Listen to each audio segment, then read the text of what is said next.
ವಾಲ್ಮೀಕಿ ಅಭಿವೃದ್ಧಿ ನಿಗಮದಲ್ಲೂ ಕೂಡ ಇಡಿ ತಂಡ ಅಲ್ಲಿನ ಕಚೇರಿಯಲ್ಲೂ ಕೂಡ ಶೋಧ ನಡೆಸಿದೆ. ಪದ್ಮನಾಭ ಪರಶುರಾಮ್ ಬಗ್ಗೆ ಇಡಿ ಮಾಹಿತಿಯನ್ನ ಕಲೆ ಹಾಕಿರೋದು. ಇಬ್ರೇನೆ ಆ ಫೋನೋ ಆಡಿಯೋದಲ್ಲೂ ಕೂಡ ಮಾತನಾಡಿದರು. ಈ ಹಿಂದೆ SIT ನಿಗಮದ MD ಆಗಿದ್ದಂತ ಪದ್ಮನಾಭ್ ಲೆಕ್ಕಾಧಿಕಾರಿ ಪರಶುರಾಮ್ ಸಹಿ ಲೆಕ್ಕಪತ್ರಗಳ ಪರಿಶೀಲನೆ ಮಾಡಲಾಗುತ್ತೆ. ಅಂದ್ರೆ ಇದು ಬಹಳ ಸಮಯದಿಂದ ಹಾಕಿರುವಂತಹ ಸ್ಕೆಚ್ ರೀತಿ ಇದೆ. ಇದು ಕಳೆದ 1 ವರ್ಷದಲ್ಲಿ ನಡೆದಿರುವಂತಹ ಹಣಕಾಸಿನ ವ್ಯವಹಾರ, ಎಲ್ಲಾ ಲೆಕ್ಕಗಳನ್ನ ಕೆದಕ್ತಾ ಇರುವಂತಹ ಇಡಿ ಅಧಿಕಾರಿಗಳು.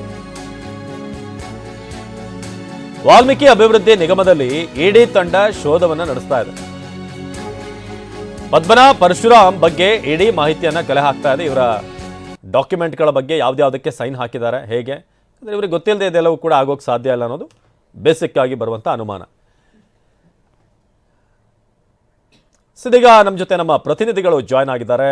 ವಾಲ್ಮೀಕಿ ಅಭಿವೃದ್ಧಿ ನಿಗಮದ ಕಚೇರಿಯಿಂದ ಶಿವಪ್ರಸಾದ್ ನೇರ ಸಂಪರ್ಕದಲ್ಲಿ ಜಾಯ್ನ್ ಆಗಿದ್ದಾರೆ. ಹಾಗೆಯೇ ಬಳ್ಳಾರಿಯಿಂದ ವಿನಾಯಕ್ ನಮ್ಮ ಜೊತೆ ನೇರ ಸಂಪರ್ಕದಲ್ಲಿ ಜಾಯ್ನ್ ಆಗಿರೋದು. ಹಾಗೆಯೇ ಶಾಸಕ ಭವನದಿಂದ ಸುನಿಲ್ ನಮ್ಮ ಜೊತೆ ಈಗ ನೇರ ಸಂಪರ್ಕದಲ್ಲಿದ್ದಾರೆ.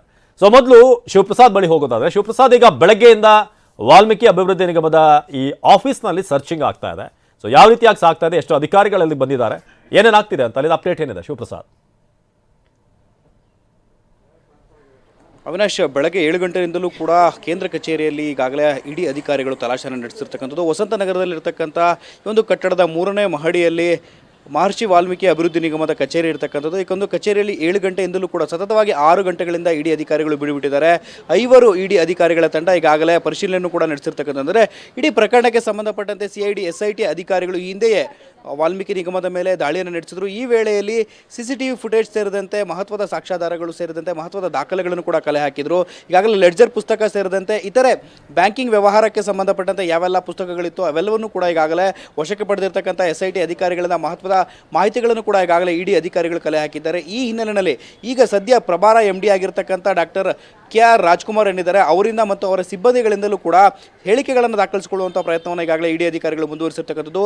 ಸತತ 6 ಗಂಟೆಗಳಿಂದ ನಿರಂತರವಾಗಿ ಇಡಿ ಕಾರ್ಯಾಚರಣೆ ಮುಂದುವರೆದಿರ್ತಕ್ಕಂಥದ್ದು. ಅವಿನಾಶ್, ಹಾಗೆ ಸಂಪರ್ಕದಲ್ಲಿ ಶಿವಪ್ರಸಾದ್, ಈಗ ನಾಗೇಂದ್ರ ನಿವಾಸ, ಬಳ್ಳಾರಿಯಲ್ಲಿ ಇರುವಂತಹ ನಾಗೇಂದ್ರ ನಿವಾಸ ಏನಿದೆ ಅಲ್ಲಿಂದ ಬ್ಯಾಂಕ್ಗೆ ಕೂಡ ಇಡಿ ಟೀಮ್ ಹೋಗಿದ್ರ ಬಗ್ಗೆ ನಿಮಗೆ ತಿಳಿಸ್ತಾ ಇದ್ವಿ. ಒಂದ್ ಕಡೆ ಬೆಂಗಳೂರಿನಲ್ಲಿ ಒಂದಷ್ಟು ಸರ್ಚ್ ನಡೀತಾ ಇದ್ರೆ, ಸೊ ಬೇರೆ ಬೇರೆ ಭಾಗಗಳಲ್ಲಿ ಅಂದ್ರೆ ಎಲ್ಲೆಲ್ಲಿ ಅವರಿಗೆ ಸಂಬಂಧಪಟ್ಟಂತ ಕಚೇರಿ, ಮನೆ, ಬಳ್ಳಾರಿಯಲ್ಲಿ 25 ಕೋಟಿಗೂ ಅಧಿಕ ಹಣದ ಬಗ್ಗೆ ಈಗ ಹಣ ವರ್ಗಾವಣೆ ಶಂಕೆ ಜಾಡು ಬೆನ್ನತ್ತಿದಂತ ಇಡಿ ಅಧಿಕಾರಿಗಳು. ಚಿನ್ನದ ಅಂಗಡಿ, ಮದ್ಯದ ಅಂಗಡಿ ಜೊತೆಗೆ ಆಪ್ತರ ವಿಚಾರಣೆ, ಶಾಸಕ ನಾಗೇಂದ್ರನ್ನ ಭೇಟಿ ಮಾಡಿದವರ ವಿಚಾರಣೆ ಸಾಧ್ಯತೆ. ಸೊ ನಮ್ಮ ಬಳ್ಳಾರಿಯ ಪ್ರತಿನಿಧಿ ನಾಗೇಂದ್ರ ಅವರ ವಿಚಾರವಾಗಿ ವಿನಾಯಕ್ ಹೆಚ್ಚಿನ ಮಾಹಿತಿಯನ್ನು ನೀಡ್ತಾರೆ. ವಿನಾಯಕ್, ಈಗ ಬೆಳಗ್ಗೆಯಿಂದ ಬಳ್ಳಾರಿಯಲ್ಲೂ ಕೂಡ ಶೋಧ ಕಾರ್ಯ ನಡೀತಾ ಇದೆ. ಸೊ ಅಲ್ಲಿ ಹೇಗೆ ಸಾಗ್ತಾ ಇದೆ, ಏನೇನಾಗ್ತಿದೆ ಅಂತ ಏನು ಅಪ್ಡೇಟ್ ಇದೆ ಅಲ್ಲಿಂದ?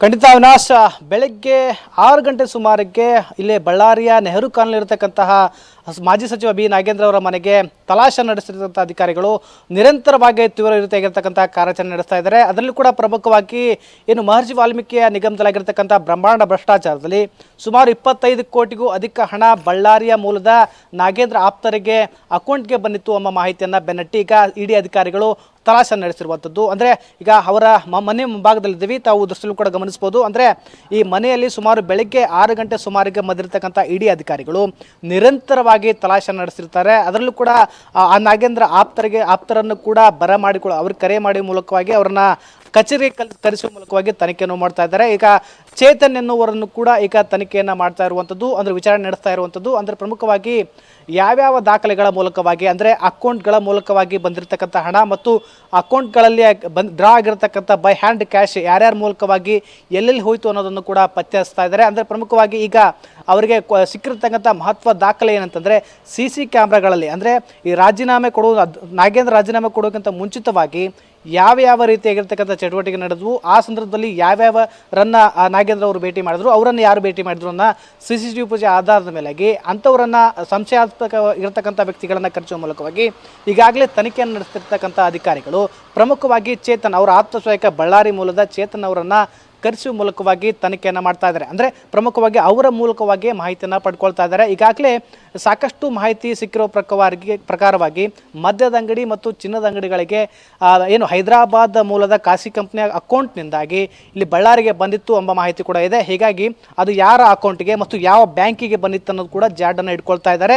ನಂತರದಲ್ಲಿ ಆ ಯಾವ ಬ್ಯಾಂಕಿಗೆ ಬಂದಿತ್ತು ಆ ಬ್ಯಾಂಕಿಗೆ ಹೋಗಿ ಅಲ್ಲಿರ್ತಕ್ಕಂಥ ದಾಖಲೆಗಳನ್ನು ಪರಿಶೀಲನೆ ಮಾಡುವ ಮೂಲಕವಾಗಿ ಅವರ ಆಪ್ತ ಸಹಾಯಕರ ಅಥವಾ ಅವ್ರ ಜೊತೆಗೆ ಇರ್ತಕ್ಕಂಥ ಸಹಚರ ಎಂಬುದನ್ನು ಕೂಡ ಪತ್ತೆ ಮಾಡ್ತಾ ಇದ್ದಾರೆ. ಅಂದರೆ ಪ್ರಮುಖವಾಗಿ ಈಗ ಬಳ್ಳಾರಿ ಅದು ಸ್ವಕ್ಷೇತ್ರ, ನಾಗೇಂದ್ರ ಸ್ವಕ್ಷೇತ್ರ ಆಗಿರೋದಾಗಿ ಸಾಕಷ್ಟು ತೀವ್ರ ಇರ್ತಕ್ಕಂಥ ತನಿಖೆ ಕೂಡ ಅಧಿಕಾರಿಗಳು ಮಾಡ್ತಾ ಇದ್ದಾರೆ. ಅಂದರೆ ಪ್ರಮುಖವಾಗಿ ಈ ಹಿಂದೆ ಕೂಡ ಕೇವಲ ಒಂದು 4-5 ತಿಂಗಳ ಅಂತರದಲ್ಲಿ ಒಂದು ಹೊಸ ಮನೆಯನ್ನು ಕೂಡ ಏನು ಮಾಜಿ ಸಚಿವರು ಪಡೆದಿರುವಂಥದ್ದು. ಹೀಗಾಗಿ ಅದಕ್ಕೂ ಏನಾದರೂ ಲಿಂಕ್ ಇದೆಯಾ ಎನ್ನುವುದನ್ನು ಕೂಡ ತನಿಖೆ ಮಾಡ್ತಾರೆ. ಅಂದರೆ ಸ್ಪಷ್ಟವಾಗಿ ಮಾಹಿತಿ ಗೊತ್ತಾಗ್ತಿಲ್ಲ, ಆದರೆ ಅದಕ್ಕೂ ಕೂಡ ಲಿಂಕ್ ಇರಬಹುದಾ ಅನ್ನೋದ್ರ ಬಗ್ಗೆ ಕೂಡ ಈಗ ಅಧಿಕಾರಿಗಳು ತನಿಖೆ ಮಾಡ್ತಾ ಇರುವಂಥದ್ದು.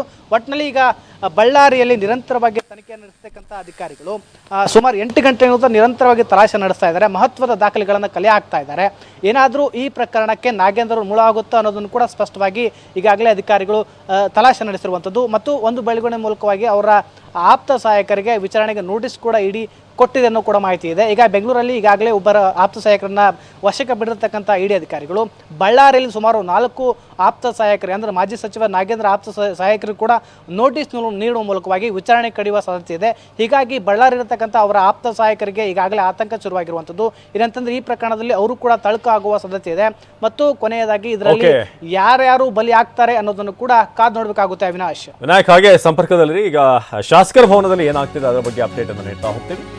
ಶಾಸಕರ ಭವನದಲ್ಲಿ ಮುಂದುವರೆದಂತ ಇಡಿ ಪರಿಶೀಲನೆ ಸತತ 6 ಗಂಟೆಗಳಿಂದ ಇಡಿ ಅಧಿಕಾರಿಗಳು ಇಲ್ಲೂ ಕೂಡ ಪರಿಶೀಲನೆ ನಡೆಸ್ತಾ ಇದ್ದಾರೆ. ಹಗರಣದ ಸಂಪೂರ್ಣ ಮಾಹಿತಿಯನ್ನ ಕಲೆ ಹಾಕ್ತಿರುವಂತಹ ಇಡಿ ಆರೋಪಿಗಳು ನೀಡಿದಂತಹ ಮಾಹಿತಿಯನ್ನ ಆಧರಿಸಿ ಪರಿಶೀಲನೆಯನ್ನ ನಡೆಸಲಾಗ್ತಾ ಇದೆ. ಮಾಹಿತಿ ಮತ್ತು ಸಾಕ್ಷ್ಯಗಳನ್ನು ಆಧರಿಸಿ ಪರಿಶೀಲನೆಯನ್ನ ನಡೆಸಲಾಗುತ್ತೆ. ನಾಗೇಂದ್ರ ಮತ್ತು ದದ್ದಲ್ ಕಚೇರಿಗಳು, ಕೊಠಡಿಗಳು ಶೋಧ ಮಾಡ್ತಿದ್ದಾರೆ. ಈಗ ಬೆಂಗಳೂರಿನ ಶಾಸಕರ ಭವನದಲ್ಲಿ ಶಾಸಕರ ಕಚೇರಿಯಲ್ಲಿ ಕಂಪ್ಯೂಟರ್ ಹಾಗೂ ಸಿಸಿಟಿವಿ ಫುಟೇಜ್ಗಳನ್ನ ಪರಿಶೀಲನೆ ಮಾಡಲಾಗ್ತಾ ಇದೆ. ಈಗ ಶಾಸಕರ ಭವನದಿಂದ ಸುನಿಲ್ ಜಾಯ್ನ್ ಆಗಿದ್ದಾರೆ. ಸುನಿಲ್, ಈಗ ಶಾಸಕರ ಭವನದಲ್ಲೂ ಕೂಡ ಸಾಕಷ್ಟು ಚೆಕಿಂಗ್ ನಡೀತಾ ಇದೆ. ಸದ್ಯದ ಅಪ್ಡೇಟ್ ಏನಿದೆ ಅಲ್ಲಿಂದ, ಏನೇನಾಗ್ತಿದೆ ಅಲ್ಲಿ? ಅವಿನಾಶ್, ಪ್ರಮುಖವಾಗಿ ವಾಲ್ಮೀಕಿ ನಿಗಮದ ಹಣ ವರ್ಗಾವಣೆ ವಿಚಾರಕ್ಕೆ ಸಂಬಂಧಪಟ್ಟಂತೆ ಈಗ ಇಡಿ ಕೂಡ ಎಂಟ್ರಿ ಆಗಿದೆ. ಒಂದು ಕಡೆ ಮಾಜಿ ಸಚಿವ ನಾಗೇಂದ್ರ ಆಗ್ಬೋದು, ಇನ್ನೊಂದು ಕಡೆ ವಾಲ್ಮೀಕಿ ನಿಗಮದ ಅಧ್ಯಕ್ಷ ಅಂತ ಬಸವನಗೌಡ ದದ್ದಲ್ ಅವರ ಮನೆ ಮತ್ತು ಕಚೇರಿಗಳ ಮೇಲೆ ಈಗಾಗಲೇ ತನಿಖೆಯಿಂದ ತಲಾಶ್ ಕೂಡ ನಡೆಸ್ತಾ ಇರೋದು. ಅದರಲ್ಲೂ ಪ್ರಮುಖವಾಗಿ ಇಬ್ಬರ ಶಾಸಕರ ಕಚೇರಿ ಎಂದೇ ಬೆಂಗಳೂರಲ್ಲಿರುವಂಥ ಶಾಸಕರ ಭವನದಲ್ಲಿರುವಂಥ ಇಬ್ಬರ ಶಾಸಕರ ಕಚೇರಿ ಒಳಗಡೆ ಈಗಾಗಲೇ ತಲಾಶ್ ಕೂಡ ನಡೆಸ್ತಾ ಇದ್ದಾರೆ. ಬೆಳಗ್ಗೆ 6 ಗಂಟೆಯಿಂದ ನಿರಂತರವಾಗಿ ಇಲ್ಲಿವರೆಗೂ ಕೂಡ ತಲಾಶನ್ನು ಕೂಡ ನಡೆಸ್ತಾ ಇದೆ. ಸಾಕಷ್ಟು ಮಾಹಿತಿಯನ್ನು ಕೂಡ ಕಲೆ ಹಾಕಿರುವಂಥದ್ದು.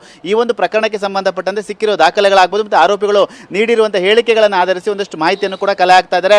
ಆ ಶಾಸಕರ ಕಚೇರಿ ಒಳಗಡೆ ಇರುವಂತಹ ಸಿಬ್ಬಂದಿಗಳು ಯಾರಿದ್ದಾರೆ, ಅವರ ಆಪ್ತರು ಯಾರಿದ್ದಾರೆ, ಅವರನ್ನು ಕೂಡ ವಿಚಾರಣೆ ನಡೆಸುವಂತ ಕೆಲಸ ಕೂಡ ಆಗ್ತಾ ಇದೆ. ಈಗಾಗಲೇ ಸಾಕಷ್ಟು ಮಾಹಿತಿಯನ್ನು ಕೂಡ ಕಲೆ ಹಾಕಿದ್ದಾರೆ. ಮತ್ತೆ ಶಾಸಕರ ಕಚೇರಿ ಒಳಗಡೆ ಇರುವಂತಹ ಕಂಪ್ಯೂಟರ್ ಆಗ್ಬೋದು, ದಾಖಲೆಗಳನ್ನು ಕೂಡ ಪರಿಶೀಲನೆ ಮಾಡ್ತಾ ಇದ್ದಾರೆ. ಯಾವತ್ತು ಯಾರ್ಯಾರು ಬಂದು ಹೋಗಿದ್ರು, ಈ ಒಂದು ಹಗರಣಕ್ಕೆ ಸಂಬಂಧಪಟ್ಟಂತೆ ಹಗರಣ ನಡೆಯೋಕ್ಕಿಂತ ಮುಂಚೆ ಆಗ್ಬೋದು, ನಡೆದ ನಂತರದಲ್ಲಿ ಆಗ್ಬೋದು, ಯಾರ್ಯಾರು ಬಂದಿದ್ರು, ಇಲ್ಲಿ ಯಾರ್ಯಾರು ಬಂದು ಭೇಟಿಯಾಗಿದ್ರು ಅನ್ನೋ ವಿಚಾರಕ್ಕೆ ಸಂಪೂರ್ಣವಾಗಿ ಮಾಹಿತಿಯನ್ನು ಕೂಡ ಕಲೆ ಹಾಕ್ತಾ ಇರೋದು. ನಿರಂತರವಾಗಿ 6 ಗಂಟೆಯಿಂದ ಈಗಾಗಲೇ ತಲಾಶ್ ನಡೆಯುತ್ತಿರುವಂತಹ ಇಡಿ ಅಧಿಕಾರಿಗಳು ಶಾಸಕರ ಆ ಕೊಠಡಿ ಒಳಗಡೆ ಇರುವಂತಹ ಸಿಬ್ಬಂದಿಗಳಾಗ್ಬೋದು, ಅವರ ಆಪ್ತ ಸಹಾಯಕರಾಗ್ಬೋದು, ಅವರೆಲ್ಲರ ಒಂದು ಮಾಹಿತಿಯನ್ನು ಕೂಡ ಕಲೆ ಹಾಕ್ತಾ ಇದ್ದಾರೆ. ಒಂದು ಕಡೆ ಪೊಲೀಸ್ ಭದ್ರತೆಯಲ್ಲಿ ಈ ಒಂದು ಎಲ್ಲ ರೀತಿಯಾದ ತಲಾಶ್ ಕೂಡ ನಡೀತಾ ಇದೆ. ಪ್ರಮುಖವಾಗಿ ಈಗಾಗಲೇ ಮಾಜಿ ಸಚಿವ ನಾಗೇಂದ್ರ ಅವರ ಕಚೇರಿಯಲ್ಲಿ ಈಗಾಗಲೇ ಬಹುತೇಕವಾಗಿ ಎಲ್ಲ ರೀತಿಯ ಮಾಹಿತಿಯನ್ನು ಕೂಡ ಕಲೆ ಹಾಕಿದ್ದಾರೆ ಶಾಸಕರ ಅವರ ಕೊಠಡಿಯಲ್ಲಿ. ಅದಾದ ನಂತರದಲ್ಲಿ ಈಗಾಗಲೇ ದದ್ದಲ್ ಅವರ ಕೊಠಡಿಯಲ್ಲೂ ಕೂಡ ಈಗಾಗಲೇ ತಲಾಶ್ ಕೂಡ ನಡೆಸ್ತಾ ಇರುವಂತು. ಈಗಾಗಲೇ ಅಧಿಕಾರಿಗಳ ತಂಡ, ಇಡಿ ಅಧಿಕಾರಿಗಳ ತಂಡ ನಿರಂತರವಾಗಿ ಬೆಳಗ್ಗೆ 6 ಗಂಟೆಯಿಂದ ಸಾಕಷ್ಟು ಮಾಹಿತಿಗಳನ್ನ ಕೂಡ ಕಲೆ ಹಾಕ್ತಾರೆ. ಯಾಕೆಂದ್ರೆ ಈ ಒಂದು ಶಾಸಕರ ಭವನದಲ್ಲೇ ಒಂದಷ್ಟು ಈ ಒಂದು ಅವ್ಯವಹಾರಕ್ಕೆ ಸಂಬಂಧಪಟ್ಟಂತೆ ಮಾತುಕತೆ ನಡೆದಿದೆ, ಒಂದಷ್ಟು ವಿಚಾರಗಳಲ್ಲಿ ಚರ್ಚೆ ಆಗಿದೆ, ಒಂದಷ್ಟು ಜನ ಬಂದು ಇಲ್ಲಿ ಮಾತುಕತೆಯನ್ನು ನಡೆಸಿದ್ದಾರೆ ಅನ್ನೋ ಮಾಹಿತಿಯನ್ನು ಆಧರಿಸಿ ಈ ರೀತಿಯಾದ ತಲಾಶ್ ಕೂಡ ನಡೆಸ್ತಾ ಇರುವಂತು. ಪ್ರಮುಖವಾಗಿ ದಾಖಲೆಗಳಾಗ್ಬೋದು, ಕಂಪ್ಯೂಟರ್ನಲ್ಲಿರುವಂತಹ ಒಂದಷ್ಟು ಮಾಹಿತಿಗಳಾಗ್ಬೋದು, ಮತ್ತೆ ಹಣ ವರ್ಗಾವಣೆಗೆ ಸಂಬಂಧಪಟ್ಟಂತೆ ಅಕೌಂಟ್ ಡೀಟೇಲ್ಸ್ ಎಲ್ಲವನ್ನು ಕೂಡ ಮಾಹಿತಿಯನ್ನು ಕಲೆ ಹಾಕ್ತಾರೆ. ಯಾಕೆಂದ್ರೆ ಈ ರೀತಿಯಾದ ಒಂದು ಹಗರಣ ನಡೆಯುವಂಥ ಸಂದರ್ಭದಲ್ಲಿ ನೇರವಾಗಿ ಈಗಾಗಲೇ ಜನಪ್ರತಿನಿಧಿಗಳ ಭಾಗಿಯಾಗಿಲ್ಲ, ಅವರ ಆಪ್ತ ಸಹಾಯಕರಾಗ್ಬೋದು, ಅವರ ಸ್ನೇಹಿತರಾಗ್ಬೋದು, ಈ ರೀತಿಯ ಭಾಗಿಯಾಗಿರೋ ಸಾಧ್ಯತೆ ಕೂಡ ದಟ್ಟವಾಗಿರುತ್ತೆ.